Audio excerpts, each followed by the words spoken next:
I once found myself in a circumstance I never would have thought possible. It all began when I went my husband for a routine checkup at the doctor. My entire existence was turned upside down by what should have been a regular appointment.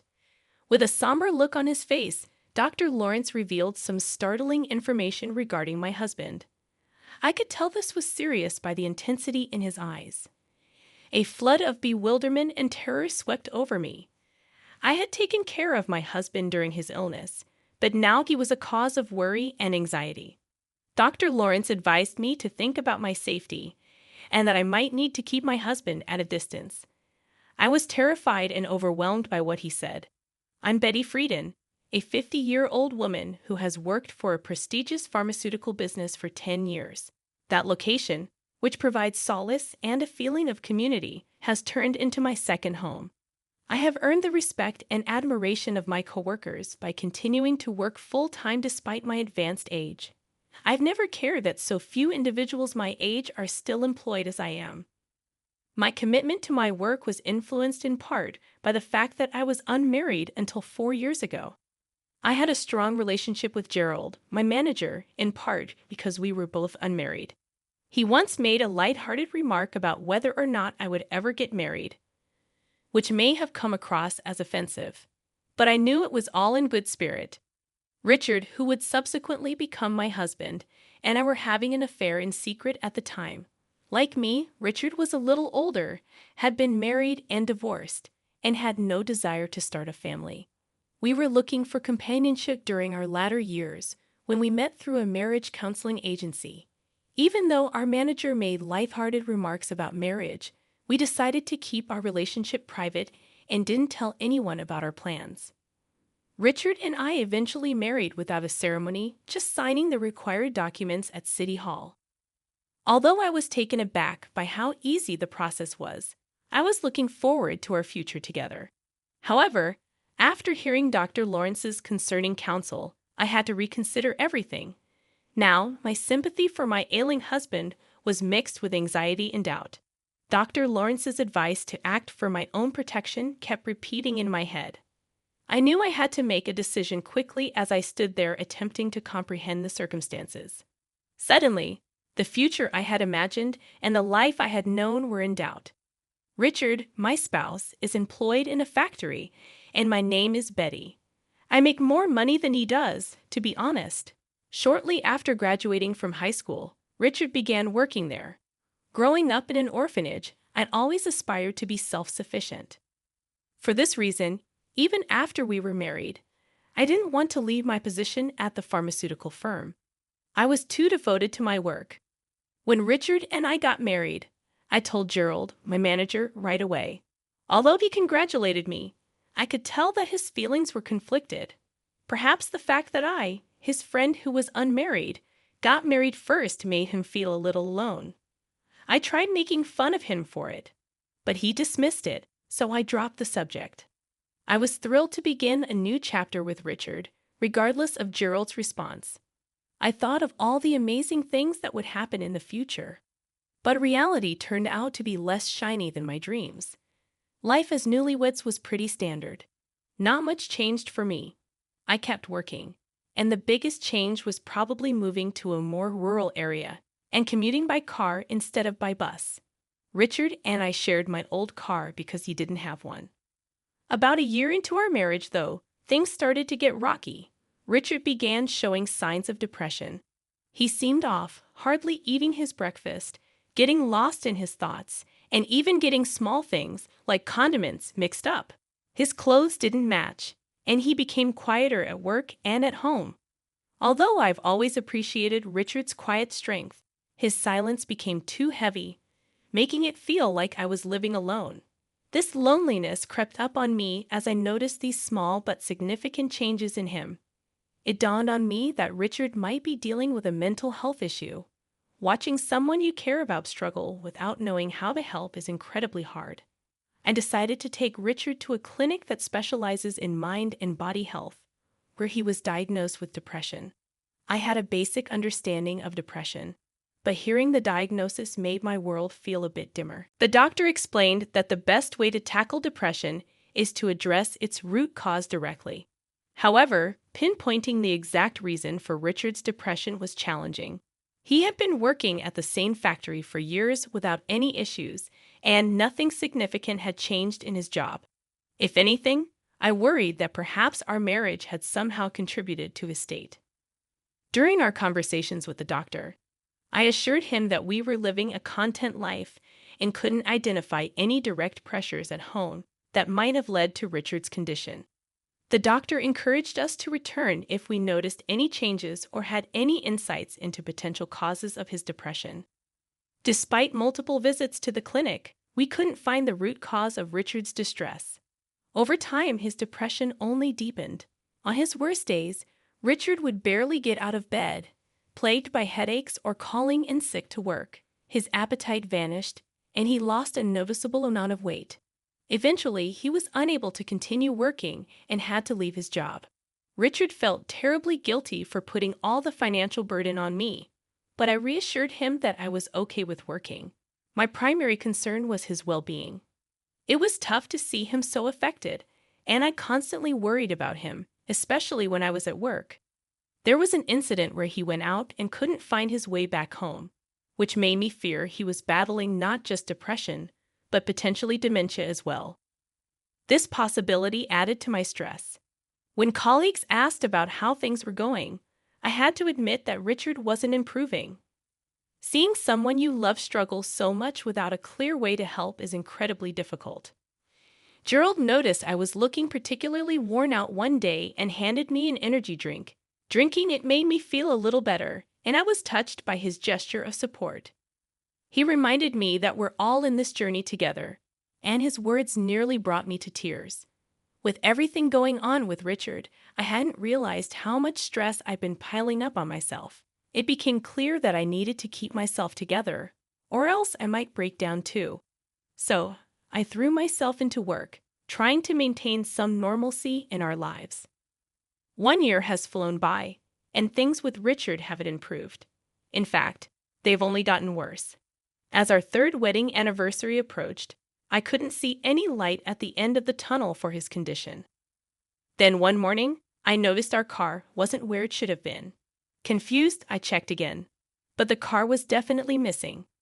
Since Richard's diagnosis, I was the only one who drove it. I hadn't used the car since the day before, which meant it should have been at home.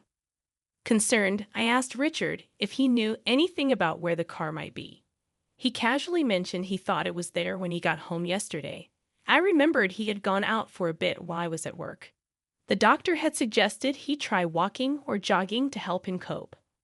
If the car was there when you returned, it must have disappeared sometime during the night. With the car gone, I had no choice but to use public transport, which made me about 10 minutes late for work. I explained the situation to Gerald, who was understanding but puzzled about the car's whereabouts. He wondered if Richard might have taken it, but I dismissed the idea, given Richard's condition and his aversion to driving since falling ill. It didn't make sense. Despite Richard's occasional lapses in memory and frequent mood swings, I couldn't imagine him being responsible for the missing car.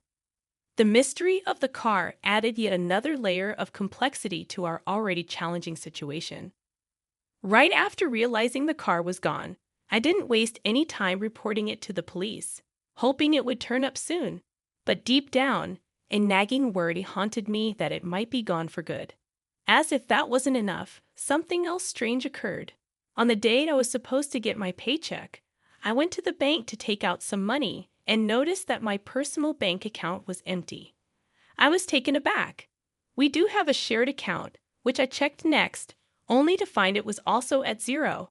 This left me completely baffled. Richard and I shared the joint account, but he had no access to my personal account, nor did he know its PIN.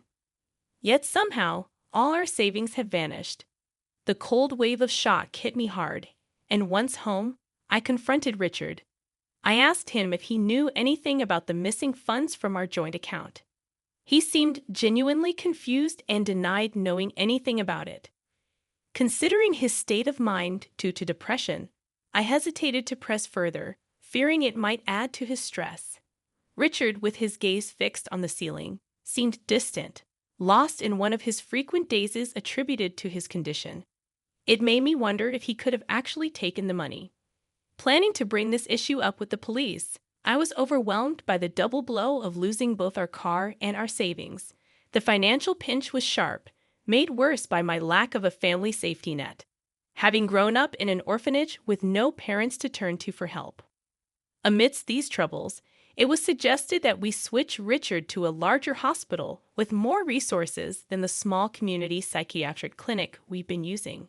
The clinic had reached its limits in what it could do for him and recommended a general hospital for better care. They even provided a referral letter. So we decided to make our first visit to the general hospital, taking a taxi there. The experience was new and a bit daunting for me, and throughout the journey, Richard remained quiet, lost in his own thoughts. As we arrived at the hospital, I took a deep breath and walked in, handing over the referral letter at the reception, bracing myself for a bit of a wait, given it was a busy general hospital. The lobby was crowded with patients, each waiting for their turn. After around an hour, Richard was finally called in for his consultation. While he went inside, I took out a book to pass the time. But barely had Richard entered the doctor's office when a nurse approached me.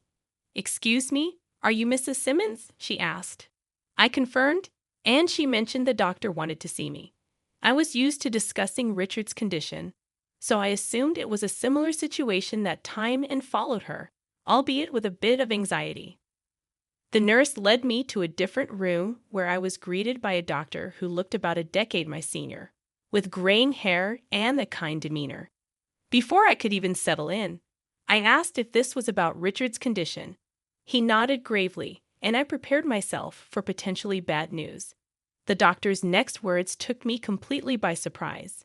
However, he urged me to distance myself from my husband, revealing that Richard had been arrested for fraud 10 years ago. My mind spun with confusion. Why was this coming up now during a routine medical visit? The doctor explained his suspicions about Richard's depression, suggesting that he might be pretending. He recounted recognizing Richard from a surgery 10 years ago, where he had treated a deep cut on Richard's leg. The revelation was jarring. Here I was, thinking we were addressing Richard's mental health, only to discover his hidden past and a possible deception about his current state. This unexpected turn of events left me reeling, trying to reconcile the caring husband I knew with the person the doctor described. When the doctor mentioned recognizing a large scar on Richard's right leg, everything started to make sense. I knew of the scar, but never knew its origin, as Richard had never mentioned it. Learning that the doctor before me was the one who had treated Richard's injury years ago felt like an unbelievable twist of fate.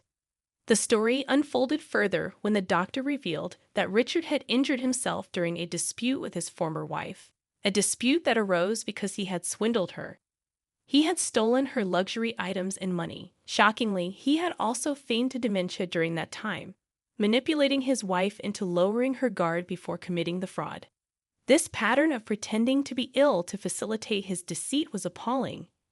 Hearing about Richard's criminal past and his arrest was staggering. I hadn't looked into Richard's background before marrying him.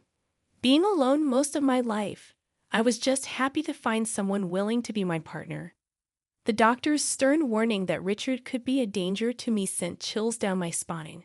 There was a seriousness in his tone that made it clear this was no laughing matter. The realization hit me hard. I had been deceived. In the days that followed, I struggled to act normal around Richard while secretly planning my next steps. I decided to set up surveillance cameras around our home to watch Richard's activities when I wasn't there. About a week later, I noticed a missing watch and bag. Reviewing the camera footage, I saw Richard leave the house with them and return later with a wad of cash, looking suspiciously pleased with himself. His demeanor did not match that of someone suffering from depression. This footage confirmed my worst fears. Richard was behind the theft of my belongings, the car, and our savings. Facing the hard evidence of his deceit was crushing. Richard had lied to and manipulated me, betraying the trust I had placed in him. It was clear that I needed to take significant action against someone who had pretended to be vulnerable and in need of care, only to exploit my compassion and generosity. The realization that Richard had betrayed my trust was unbearable. I had dedicated my life to working and caring for what I thought was a sick partner. A divorce felt too insignificant a response to the depth of deception I had endured. It was clear we needed to part ways, but I wanted more than just a separation. I wanted Richard to truly understand the gravity of his actions and to make amends for the harm he had caused. With a heavy heart and tears threatening to spill, I gathered the divorce papers and meticulously filled them out with all the necessary details. The following day, pretending everything was normal, I informed Richard I'd be stepping out briefly. I had already taken a day off from work, explaining the urgency of my situation to my employer, who had agreed to my sudden leave. At the police station, I presented my case, showing the officers the footage I had captured of Richard's deceit. Initially, they were hesitant to proceed based solely on the video. However, after verifying with the pawn shop where Richard had sold the stolen items and locating my car being sold as a used vehicle, the evidence against him began to mount. It was also confirmed that he had unlawfully accessed my bank accounts, and suspicion about his feigned depression were raised. As the truth unraveled, I was overwhelmed by a complex mix of relief and sorrow. The police decided to act swiftly, given Richard's criminal history, and prepared to arrest him. Returning home with the officers in the early afternoon, I found Richard at home, visibly startled by my unexpected presence and the sight of the police. Despite the divorce papers in my hand, his attention was fixed on the officers as one of them declared his arrest for fraud. Richard protested, claiming his depression as a defense, but I knew better. The doctor from the general hospital had already shed light on the likelihood of his deceit regarding his mental health condition. In that moment, facing both the legal consequences of his actions and the end of our marriage, Richard's facade began to crumble. The decision to take this course of action was difficult but necessary to protect myself and seek justice for the betrayal and manipulation I had endured. On my recent visit to the hospital, a doctor recognized Richard from his past actions. He shared that Richard had once feigned dementia to trick his former wife and expressed doubts about Richard's current claims of depression. Despite these serious accusations, Richard remained unshaken in front of the police, dismissively denying everything. It was as if his history of deceit had prepared him for this moment, showing no sign of guilt or remorse.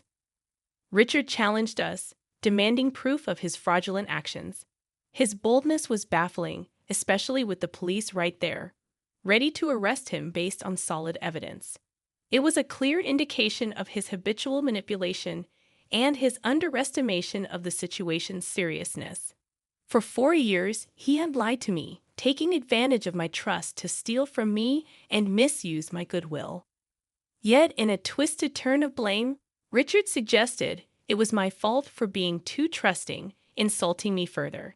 His odd audacity was astounding. I had supported him, hoping for his recovery, only to be repaid with betrayal and scorn. In that moment, my patience vanished. I declared my intention to seek legal advice and pursue alimony, urging him to face the consequences of his actions. At the police station, my outburst surprised even the officers, but it seemed to shake Richard's composure. Finally, as the police handcuffed him, Richard's defiance crumbled. He looked defeated, his arrogance replaced with frustration as he was led away. Watching the scene, I felt detached, as if observing someone else's life unraveling. Since the doctor's warning, nothing seemed real anymore. Yet here I was, facing the harsh truth of my situation, determined to move forward from the chaos Richard had created.